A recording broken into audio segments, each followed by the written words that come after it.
جی فاعترفوا بذنبہم، جو 11 نمبر آیت ہے جس سے آج ہم شروع کر رہے ہیں، اس سے پہلے جو آیات تھی اس میں اللہ تبارک و تعالیٰ نے گفتگو ہمیں بتائی تھی، کنورزیشن ہمارے سامنے رکھی تھی، مکالمہ رکھا تھا جہنم کے جو خازن ہیں، دروغ ہیں ان کا، اور جو جہنم میں لوگ جانے والے ہوں گے ان کا۔ تو ان سے پوچھا انہوں نے یہ تھا کہ آپ آج اس جہنم کا عذاب برداشت کر رہے ہو، یہ بتاؤ کہ الم یأتکم نذیر، تمہارے پاس کوئی بندہ نہیں آتا جس نے تمہیں بتایا ہو کہ یہ جہنم ہے، اللہ کا غصہ۔ تو انہوں نے کہا کیوں نہیں، ہمارے پاس لوگ آئے، ڈرانے والے آئے، لیکن ہم نے ان کو یہ کہا کہ تم تو گمراہی کی باتیں کر رہے ہو، اور پھر ہم نے نہ سنا، لو کنا نسمع ونعقل ما کنا فی اصحاب السعیر، اگر ہم نے سنا ہوتا اور سمجھا ہوتا تو کبھی بھی ہم لوگ جہنم والے نہ ہوتے۔ دو باتیں انہوں نے کہی، اگر سنا ہوتا اور سمجھا ہوتا۔ یہ دو باتیں انہوں نے کیوں کی، ہم نے اس پہ پہلے بھی بات کی تھی، اس لیے کہ وہ سننا جو آپ کو کچھ سمجھ دلائے وہ آپ کے لیے فائدہ مند ہے، سنا اور انسنی کر دی یہ فائدہ مند نہیں ہے۔ اس لیے ہمیشہ قرآن میں یہ دو الفاظ اور کبھی تیسرے کا بھی اضافہ ہوتا ہے، دیکھنا، اس کا ذکر کیا گیا۔ عقل کے بغیر کبھی بھی سماعت اور بصارت کو ذکر نہیں کیا گیا۔ عقل کے بغیر اگر سماعت اور بصارت ہوگی، سمجھنے کے بغیر، اور وہ سمجھ جو اللہ نے سمجھائی ہو، اس کے بغیر اگر سماعت اور بصارت ہوگی تو اللہ ایسے لوگوں کو سمیع اور بصیر نہیں کہتے ہیں، بلکہ کیا کہتے ہیں، گونگا اور بہرا۔ صم بکم عمی، کن لوگوں کو کہا گیا؟ حالانکہ یہ لوگ دیکھتے بھی تھے، یہ لوگ بولتے بھی تھے، یہ لوگ سنتے بھی تھے، لیکن انہوں نے اپنی ان صلاحیتوں کو اللہ تبارک و تعالیٰ کے لیے استعمال نہیں کیا۔ ہم پہلے بھی بات کر رہے تھے نا سینس اور سائنس کی، یہ ناقل کا مطلب ہے کہ سینس، اپنی عقل کو استعمال تو کرو، سوچنے کی، غور کرنے کی کوشش تو کرو۔ اچھا وہاں پر جا کر اب اللہ تبارک و تعالیٰ فرمانے فاعترفوا بذنبہم، وہاں پر جا کر وہ اپنے گناہوں کا اعتراف کریں گے، وہ کہیں گے واقعی ہم نے اس ڈگر میں سوچا ہی نہیں۔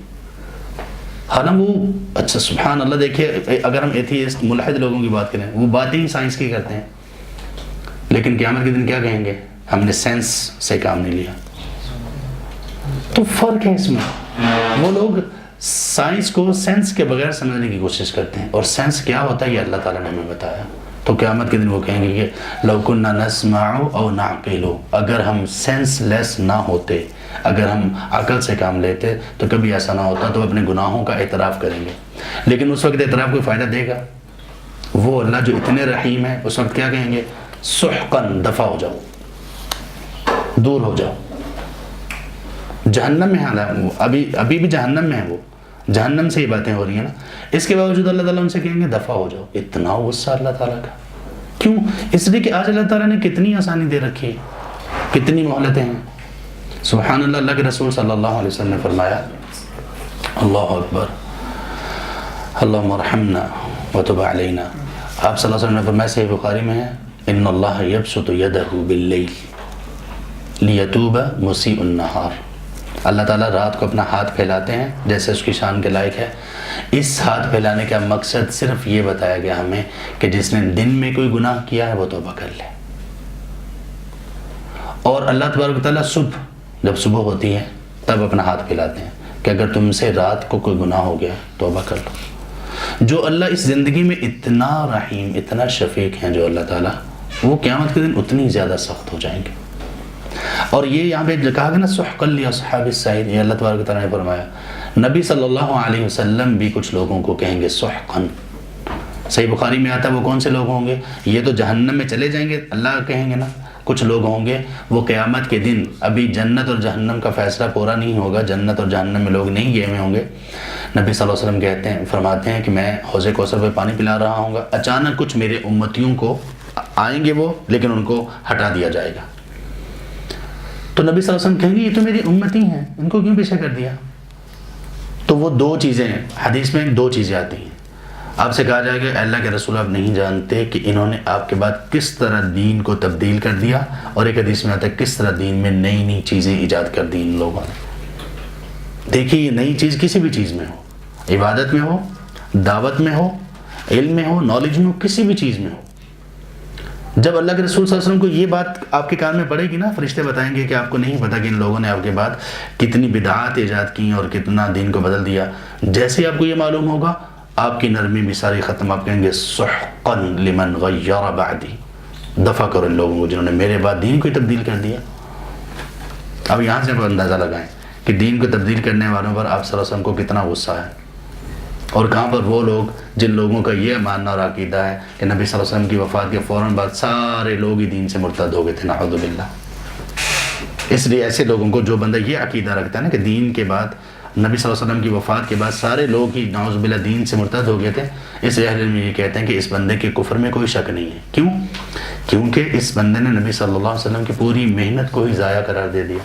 آپ سب سے بڑھ کر بہترین ٹیچر ہیں، سب سے بڑھ کر آپ بہترین اور سکسیسفل کامیاب نبی ہیں، تو یہ کون سی کامیابی ہے کہ ایک شخص نے 23 سال محنت کی اور جیسے ہی وہ دنیا سے اٹھا سارے کی ساری محنت ختم ہو گئی۔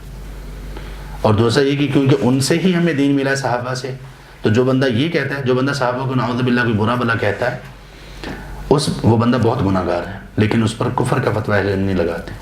جو یہ کہتا ہے کہ صحابہ بالکل دین سے ہی مرتد ہو گئے تھے، نعوذ باللہ، اہل علم کہتے ہیں کہ اس بندے کے کفر میں کوئی شک نہیں، تو ان لوگوں کے لیے دوری ہوگی۔ ان الذین یخشون ربہم، دیکھیں اللہ تبارک و تعالیٰ ہمیشہ لوگوں کو بیلنس رکھتے ہیں۔ یہ بیلنس ہونا نا زندگی میں بہت زیادہ ضروری ہے۔ اللہ تعالیٰ نے ہمیشہ ہمیں بیلنس رکھا ہے۔ ابھی یہ ڈرانے والی باتیں تھیں نا، اور جہنمیوں کی باتیں تھیں، ساتھ ہی جنت والوں کی باتیں۔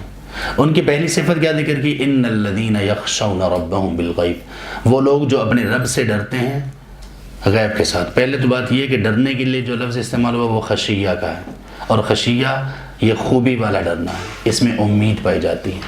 ڈر رہے ہیں اس امید کے ساتھ کہ اللہ تبارک و تعالیٰ ہمیں اپنی رحمت نصیب کر دیں گے۔ خوف والا نہیں ہے، خوف میں امید نہیں پائی جاتی۔ تو اللہ تعالیٰ نے مومنوں سے، سورہ یونس میں ہے، سورہ نمبر 10 آیت نمبر 62 اور 63 میں اللہ فرماتے ہیں الا ان اولیاء اللہ لا خوف علیہم ولا هم يحزنون الذین آمنوا وكانوا يتقون، تو کہا کہ اللہ کے جو دوست ہیں ان پر کوئی خوف نہیں ہوگا، نہ وہ غم کریں گے۔ اسی طرح سورہ فصلت میں ہے، سورہ نمبر 41 اور آیت نمبر 30 میں اللہ تعالیٰ فرماتے ہیں کہ وہ لوگ جو ان الذین قالوا ربنا اللہ ثم استقاموا تتنزل علیہم الملائکہ الا تخافوا ولا تحزنوا، ہر جگہ پر مومنوں سے خوف کی نفی کی ہے، لیکن ہر جگہ پر اس کے ساتھ خشیت کو ایڈ کیا ہے۔ تو خشیت کو ایڈ کیوں کیا؟ کیونکہ خشیت وہ ڈر ہے جس میں امید پائی جاتی ہے، محبت پائی جاتی ہے، کسی اچھی چیز کے اوپر وہ ہوتی ہے۔ خوف تو ایک چیز کا ہوتا ہے، بس اس سے بندے نے بچنا ہوتا ہے۔ تو خشیت ایسی چیز کی ہوتی ہے کہ وہ بندہ اصل میں بچنا اس چیز سے نہیں چاہ رہا ہوتا، بلکہ اس کی ناراضگی سے بچنا چاہ رہا ہوتا ہے۔ تو ہماری جو اللہ سے خشیت ہے نا، یہ ایسی نہیں ہے کہ بس اللہ تبارک و تعالیٰ نے جہنم بنائی اور جہنم میں پھینک دیں گے، یہ اس طرح کی خشیت نہیں ہے۔ خشیت یہ ہے کہ اللہ تبارک و تعالیٰ کی محبت اور اس کی ذات سے امید ہمیں اس سے لگتی ہے، اس سے ہمیں پائی جاتی ہے۔ اچھا، یہ لوگ اب اللہ تبارک و تعالیٰ سے یہ ڈرتے ہیں، امید کے ساتھ ڈرتے ہیں، لیکن کب ڈرتے ہیں؟ ڈرنے کا وہ موقع ذکر کیا، اگر اس موقع پر بندہ ڈرتا ہے تو یہ ہے حقیقی طور پر ڈرنے والا شخص۔ کب؟ بالغیب۔ غیب کے دو معنی ہیں، جہاں پر بھی قرآن میں ایسا لفظ آتا ہے دو طرح سے اس کا معنی کیا جاتا ہے۔ ایک غیب کا مطلب یہ ہے کہ وہ اللہ سے ڈرتے ہیں اللہ کو دیکھے بغیر، اور دوسرا معنی جو زیادہ قریب معلوم ہوتا ہے اور جو زیادہ اس میں کیا جاتا ہے، اہل علم کرتے ہیں، دوسرا معنی یہ ہے کہ وہ اللہ سے ڈرتے ہیں جبکہ لوگ ان لوگوں کو نہیں دیکھ رہے ہوتے، یعنی تنہائی میں اللہ سے ڈرنے والے۔ سبحان اللہ، پتہ تنہائی میں اللہ تعالیٰ سے ڈرنا کتنا بہترین ہے، کتنا اللہ تعالیٰ کو پسند ہے۔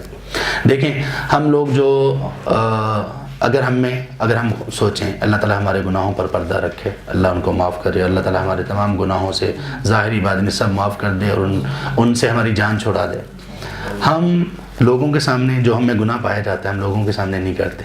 اب یہاں پر گناہ سے بچنے کا سبب کون سی چیز بنی؟ وہ لوگ دوست احباب بھی ہو سکتے ہیں، والدین بھی ہو سکتے ہیں۔ کچھ لوگ اس لیے گناہ نہیں کر رہے ہوتے کہ موقع نہیں مل رہا ہوتا، وسائل نہیں ہوتے گناہ کرنے کے۔ سبحان اللہ، کچھ لوگ صرف اس وجہ سے گناہ نہیں کرتے کہ اللہ دیکھ رہے ہیں۔ اور یہ کب زیادہ امپلیمنٹ یہ چیز ہوگی؟ جب بندہ کوئی اور دیکھنے والا نہ ہو۔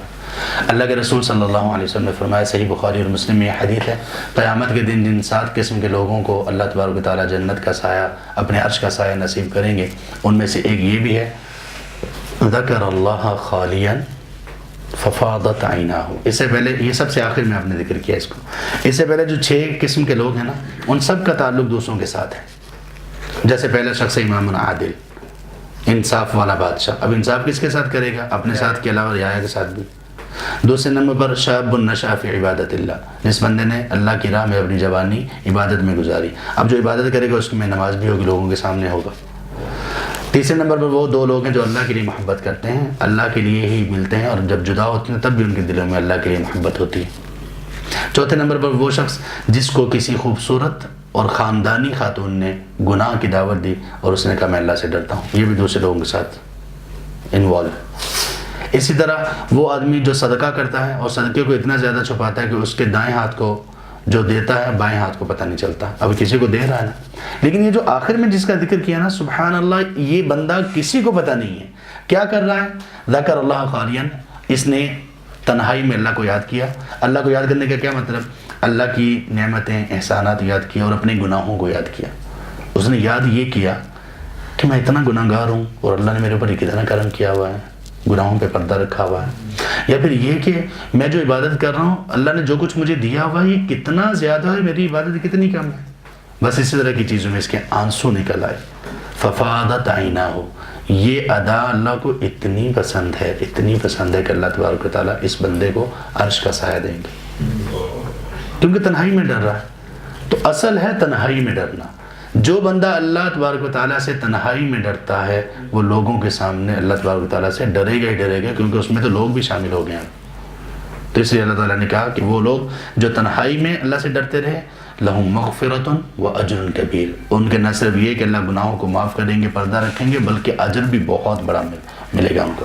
وَأَسِرُّوا قَوْلَكُمْ أَوِ اجْهَرُوا بِهِ، اب اللہ تبارک و تعالیٰ اپنے علم کے بارے میں بتا رہے ہیں کہ دیکھو تم بات کو چھپاؤ یا ظاہر کرو.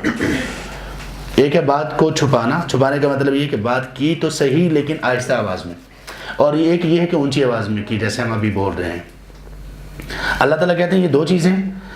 اس کے بعد ایک تیسری چیز اللہ نے ذکر کی. اللہ کہتے ہیں، فرماتے ہیں انہ علیم بذات الصدور، تم ان آوازوں کو کہہ رہے ہو کہ اللہ تبارک و تعالیٰ جانتے ہیں یا نہیں جانتے؟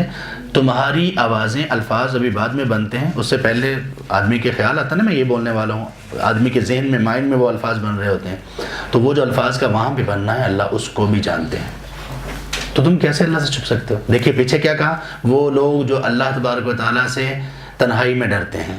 اس کے بعد فوراً آیت میں یہ کہا کہ دیکھو اگر تنہائی میں نہیں ڈرو گے تو اللہ تبارک و تعالیٰ تو تمہارے دلوں کے بھی حالات کو جانتے ہیں. اللہ تعالیٰ قرآن میں جب بھی کسی چیز کا حکم دیتے ہیں نا تو اس کو بندے کے لیے آسان کرنے کے لیے کچھ پروموشن بھی دیتے ہیں، کچھ چیزیں ایسی بھی دیتے ہیں جس سے بندے کا دل چاہتا ہے کہ میں یہ کروں. اب بندے کو پتہ چل گیا کہ اللہ تعالیٰ تو میرے دل کے خیالات کو بھی جانتے ہیں. تو جو اللہ اتنے واقف ہے مجھ سے، تو میں کیسے، کس طرح سے اللہ کے سامنے گناہ کر سکتا ہوں. نبی صلی اللہ علیہ وسلم نے فرمایا، غالباً ابن ماجہ کی یہ حدیث ہے، آپ نے فرمایا کچھ لوگ ایسے ہوں گے قیامت کے دن، وہ تہامہ پہاڑ ہیں، تہامہ کے پہاڑ، تہامہ علاقے کا نام ہے اس کے پہاڑ، اس جیسی نیکیاں لے کے آئیں گے، اللہ تبارک و تعالیٰ اس کو ذرات بنا دیں گے، ضائع کر دیں گے. پوچھا کہ اللہ کے رسول کیوں؟ آپ نے فرمایا ان لوگوں میں قصور کیا ہوگا؟ قصور یہ ہوگا کہ یہ تمہاری طرح نمازیں پڑھنے والے ہوں گے، نیکیاں کرنے والے ہوں گے، لیکن جب یہ تنہا ہوتے ہوں گے تو اللہ کی حرام کردہ چیزوں کا ارتکاب کرتے ہوں گے. اہل علم نے یہ لکھا کہ اتنا بڑا یہ گناہ کیسے، یعنی اللہ تبارک و تعالیٰ ان کی نیکیوں کو ضائع کر دیں گے، کیوں؟ تو انہوں نے کہا کہ اس لیے کہ اس بندے نے اللہ تبارک و تعالیٰ سے حیا نہیں کیا، اتنا بھی نہیں کیا جتنا یہ لوگوں سے کرتا ہے، کہ لوگوں کے سامنے اتنا اچھا بن کے رہتا ہے، اللہ کے سامنے کیا تو حرام چیزوں کا ارتکاب.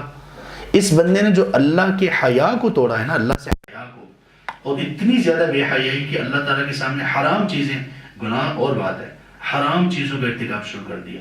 اللہ تعالیٰ اس بندے کے سارے اعمال کو کیسے بنا دیں گے؟ پہاڑوں جیسے اعمال ہوں گے، ذرات کی صورت میں بنا دیں گے.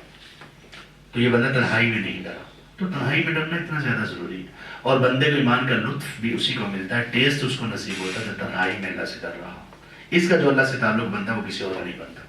الا یعلم من خلق، کیا اللہ نہیں جانتے جو اس نے پیدا کیا؟ دو طرح سے معنی اس کا ہے. سبحان اللہ، یہ وہ آیت ہے جس پر شیخ الاسلام ابن تیمیہ رحمہ اللہ وغیرہ نے اہل علم الکلام والوں پر بہت رد کیا. علم الکلام آپ یوں سمجھ لیجیے، منطق، لاجک، علم الکلام، یہ ساری چیزیں اس وقت ایسی تھی جیسے آج لوگوں کو سائنس نہیں جینے دے رہی نا، اس وقت یہ چیز نہیں جینے دے رہی.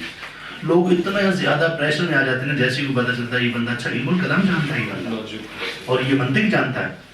تو اللہ تبارک تعالیٰ نے ان کو شیخ الاسلام ابن تیمیہ رحمہ اللہ کی توفیق دی، انہوں نے منطق کو پڑھا منتوں کو پڑھنے کے بعد لوگ جس سے اتنے زیادہ اور روم میں آئے ہوئے تھے، اس منتوں کو پڑھنے کے بعد اس میں اتنی چیزیں، اتنے ایررز نکالے کہ ان ایررز کے نکالنے کے بعد آج تک کوئی بندہ ایسا نہیں ہوا کہ جس نے ان ایررز کا جواب دیا. سبحان اللہ و بحمدہ. اس سے انہوں نے کیا نکالا؟ کچھ لوگ یہ کہتے ہیں کہ جہمیہ وغیرہ، کچھ اور اسلام کے جو مسلمان ہونے کے بعد جو لوگ بالکل اسلام سے نکل گئے، وہ فرقے، وہ کہتے ہیں اللہ تبارک تعالیٰ نے چیزوں کو پیدا کیا، لیکن پیدا کرنے کے بعد وہ چیزیں جو کرتی ہیں، جیسے ہم انسان ہیں، ہمیں پیدا تو کیا اللہ، ہمیں تو جانتے ہیں، لیکن ہم نے جو کرنا ہوتا ہے وہ نہیں جانتے اللہ تعالیٰ. اس آیت استدلال کیا؟ الا یعلم من خلق، کیا اللہ نہیں جانتے اس چیز کو جو اس نے پیدا کیا؟ خلق کا اب یہاں پہ معنی دیکھیے، جو خلق کا اگر ہمیں بنیادی معنی آتا ہوگا تو تب اس آیت کی صحیح سمجھ آئے گی. خلق کا کیا معنی ہم نے کیا تھا؟ کسی چیز کو بنانا، اس کا پہلے سے اندازہ پورا لگا کر، اس کا سائز کیا ہوگا، اس کی اندرونی بیرونی ساخت کیا ہوگی، کیا کیا چیزیں اس میں ہوں گی، وہ چیزیں کیوں ہوں گی، سارا کچھ اندازہ لگا کے. اللہ فرماتے ہیں الا یعلم من خلق، کیا اللہ نہیں جانتے جو اس نے پیدا کیا؟ اگر انسان کو پیدا کیا تو انسان جو بھی افعال کریں گے اللہ تبارک تعالیٰ اس کو بھی جانتے ہیں اور پہلے سے جانتے ہیں. جب یہ کہا کہ اللہ نے جو پیدا کیا اس کو نہیں جانتے، آدمی ہے، آدمی کی آواز ہے، آدمی کی بات ہے، اور ایک آدمی کا دل ہے.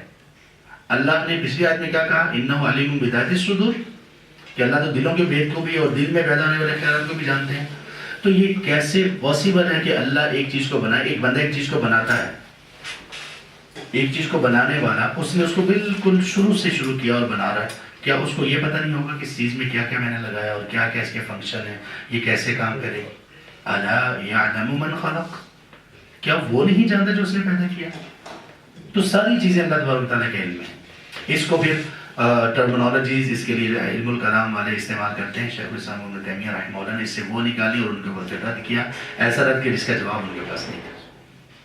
اور پھر اللہ تعالیٰ نے آگے کیا کہا؟ وَهُوَ اللَّطِيفُ الْخَبِيرُ. سبحان اللہ.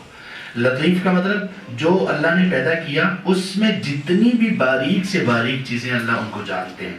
اللہ تبارک تعالیٰ اس کا بھی علم رکھتے ہیں. اچھا یہ تو ہے کہ کیا کیا چیزیں ہیں. لطیف کا معنی ہے جو باریک سے باریک چیزوں کو بھی جانتا ہو. خبیر کس کو کہتے ہیں؟ خبیر اصل میں کہتے ہیں ہم لوگ جو جس کو ہم ایکسپیرینس کہتے ہیں نا، عربک میں جب سی وی بنائی جاتی ہے تو اس میں ایکسپیرینس کی جگہ پہ لکھا ہوتا ہے الخبرہ. الخبرہ، خبرہ کہتے ہیں ایکسپیرینس کو، وہ اس سے نکلا ہے. الخبیر، اللہ تبارک تعالیٰ اتنے ایکسپیرینسڈ ہیں. اللہ تبارک تعالیٰ کا ایکسپیرینس، اللہ کی خبر گیری، اور اللہ تبارک تعالیٰ کو اتنا معلوم، اتنی زیادہ خبر ہے کہ وہ جو چھوٹی سے چھوٹی چیز بھی ہے اس کا کیا فنکشن ہے اللہ تعالیٰ اس کو بھی جانتے ہیں. دیکھیں نا، اللہ تعالیٰ نے انسان کو بنایا، یہ ایک چیز ہے. پھر انسان میں جتنے بھی نظام اور سسٹم ہیں وہ بھی کس نے بنایا؟ اللہ تعالیٰ نے. اللہ یہ بھی جانتے ہیں کہ کون سا نظام کب کام کرے گا. کتنی چیزیں ایسی جو ہم اپنی آنکھوں سے نہیں دیکھ سکتے، کیا ان میں بھی پورا نظام اور سسٹم ہے کہ نہیں؟ اس کو کہتے ہیں لطیف، کہ اس نے اس سسٹم کو بنایا.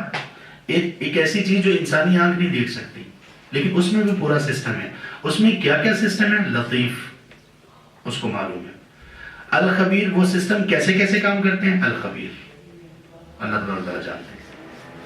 هو الذي جعل لكم الارض ذلولا. اب اللہ تبارک تعالیٰ مزید اپنی نعمتوں کا ذکر کرتے ہیں کہ دیکھیں اللہ وہ ذات ہے جس نے زمین کو تمہارے لیے مسخر کر دیا، مطیع بنا دیا. زمین کو اللہ تبارک تعالیٰ نے بہت خاص بنایا. 4 دن اس پر وجعل فيها اقواتها في 4 ایام. اللہ تبارک تعالیٰ نے سورہ فصلت میں اللہ تبارک تعالیٰ نے اس کی خوراک، اس میں جو سروائیول انسانوں کا ہوگا، وہ چیزیں جو زمین میں رکھی وہ 4 دنوں میں رکھی. زمین پر زندگی ہے، اور زمین پر کس کی زندگی ہے؟ بہت ساری چیزوں کی، لیکن خاص ایک زندگی بھی ہے، اور وہ کن کی ہے؟ انسانوں، جن کو اللہ نے مکلف بنایا ہے، جن کو اللہ نے، جن پر شریعت کو نازل کیا. جنات کی زندگی ہے جن پر اللہ نے شریعت کو نازل کیا. یہ بہت خاص ہے. زمین، صرف زمین کے بارے میں اللہ تعالیٰ نے قرآن کریم میں کتنا کچھ بیان کیا. پہاڑوں کا ذکر زمین سے جڑا ہوا ہے، دریاؤں کا ذکر زمین سے جڑا ہوا ہے، آب و ہوا کا ذکر زمین سے جڑا ہوا ہے، زمین کے اوپر گھر بنانے کا ذکر زمین سے جڑا ہوا ہے. تو اللہ تعالیٰ کہتے ہیں کہ دیکھیں یہ جو زمین ہے جس طرح سے پانی کے اوپر ہے، یہ تو تمہیں ہچکولے کھاتی تمہارے لیے. تو اللہ تعالیٰ نے اس کو بند کرنے کے لیے کہ یہ ہلے نہ، کیا کیا؟ پہاڑ گاڑ دی اس زمین کے لیے. تو اس زمین کو بہت خاص بنایا ہے. تو اللہ تعالیٰ اس نعمت کا ذکر کر رہے ہیں، هو الذی جعل لکم الارض ذلولا، کیا اس زمین کو تمہارے لیے نرم نہیں کر دیا، اس کی سختی کو توڑ نہیں دیا، اور اس کو تمہارے لیے فرما بردار نہیں بنا دیا، یعنی تمہارے لیے ایسا نہیں بنا دیا کہ تم اس میں سروائیو کر سکو. فامشوا فی مناکبہا، تو تم چلو اس کے کناروں میں. اس اہل علم نے یہ استدلال کیا کہ اللہ تبارک و تعالیٰ نے نکما پن چھوڑ کر کچھ کرنے کا کہا ہے، یعنی کہ بیٹھے رہو تقدیر پہ آسا کر کے کہ بس اللہ تعالیٰ نے جتنی زندگی لکھی رزق ملنا ہی ملنا. فامشوا فی مناکبہا کا ایک مطلب یہ بھی ہے کہ کماؤ کچھ. ایک تو اللہ تبارک و تعالیٰ کی تمہیں نشانیاں بھی نظر آئیں گی، دوسرا اللہ کے رزق کی تلاش کے لیے بھی زمین میں نکلو. آگے پہ رزق کا ذکر ہے. اس سے مراد کیوں اہل علم نے استدلال کیوں کیا کہ اس سے مراد یہ کہ تم اپنے رزق کو تلاش کرو، اپنی معیشت کو بناؤ. وَكُلُوا مِن رِزْقِهِ، اس کے رزق میں سے کھاؤ تم. تو وہ کھانا کیسے ہوگا؟ کسی کا باغ لگا ہوا جا کے بندہ کھانا شروع کر دے، دکانیں کھلی ہوئی کسی کی بھی، اللہ تعالیٰ نے مجھے حکم دیا کہ زمین میں چلو، کلو مِن رِزْقِهِ، زمین کے رزق سے کھاؤ، مجھے تو اللہ کا حکم ہے. وہ بندہ کہے کہ مجھے بھی اللہ کا حکم ہے کہ ایک لگاؤں میں نماز، یہ بھی اللہ کا حکم ہے نا، مال بچاؤ. تو اس سے کیا مراد ہے؟ اپنا کما کر کھاؤ. کلو میں رزق کی، اس کے رزق میں سے کھاؤ. اور بہت ساری چیزیں ایسی بھی ہیں جو اللہ تبارک و تعالیٰ نے ہمیں اس کا رزق جو دیا، جیسے میں نے پہلے بھی بتایا، رزق سے مراد کھانے پینے کی چیز نہیں ہوتی. ہم یہاں پہ سانس لے رہے ہیں نا، آکسیجن اور یہ چیزیں جس کے بغیر ہماری زندگی ممکن نہیں، یہ رزق ہے اللہ کا، بغیر کسی فی، بغیر کسی معاوضے کے ہمیں دیا جا رہا ہے. وَإِلَيْهِ النُّشُورُ، سبحان اللہ. اللہ تعالیٰ نے باتیں زمین کی، خوشحالی کی، رزق کی، معیشت کی کرتے کرتے الیہ النشور کہہ دیا. کیا کہ پھر اللہ کی طرف ہی لوٹنا ہے. یہ قرآن کا اسلوب ہے، یاد رکھیے. قرآن میں سب سے زیادہ جس نصیحت کو ریپیٹ کیا گیا، نصیحت ایک ہے، اللہ تعالیٰ کا ذکر بہت زیادہ قرآن میں، سب سے زیادہ اللہ کا ذکر ہے. ایک ہے نصیحت، یہ کرو یہ نہ کرو. سب سے زیادہ جس نصیحت کو قرآن میں ریپیٹ کیا گیا، دہرایا گیا، وہ موت کی نصیحت ہے. بات ایک چل رہی ہوگی نماز کی، روزے کی، کھانے پینے کی، خوشی کی، اللہ تبارک و تعالیٰ اس کا اختتام کریں گے اس بات پر کہ دیکھو اسی میں نہ لگ جانا، اللہ کی طرف بھی جانا، اللہ کی طرف بھی لوٹنا. اور قرآن کی سب سے آخری آیت کون سی ہے؟ قرآن کی سب سے آخری آیت کون سی؟ پہلی تک آیت تو ہمیں پتہ ہے نا، اقرأ بسم ربک الذی خلق. آخری آیت کون سی ہے؟ الیوم اکملت لکم دینکم.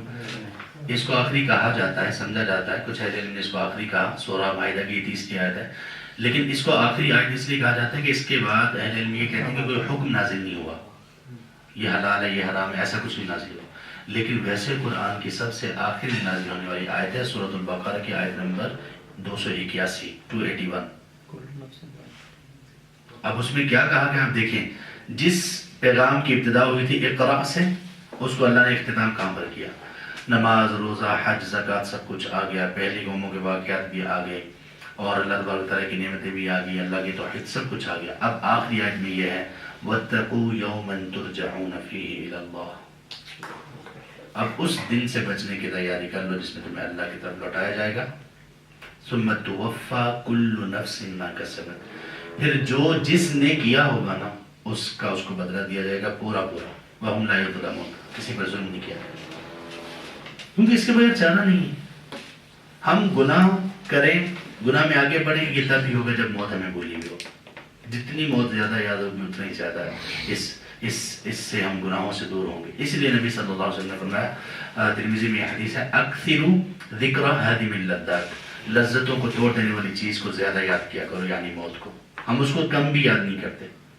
ہمیشہ زندگی کی باتیں، ہمیشہ غول غباڑے کی باتیں، ہمیشہ انجوائے کرنے کی باتیں. سبحان اللہ، موت کی باتیں بھی کرنی چاہیے، اس کو یاد رکھنا چاہیے. صحیح بخاری میں صحابہ رضی اللہ عنہ آپس میں کیا کیا کرتے تھے؟ ایک دوسرے کو پکڑ کے کہتے تھے اجلس نؤمن بنا ساعتا، آؤ ذرا تھوڑی دیر قیامت کے بارے میں بات کریں. تو ہمیں بھی یہ چاہیے، قیامت کا تذکرہ ہونا چاہیے تاکہ ہم ایک ڈگر پر رہیں. سبحانک اللہم و بحمدک، اشہد ان لا الہ الا انت،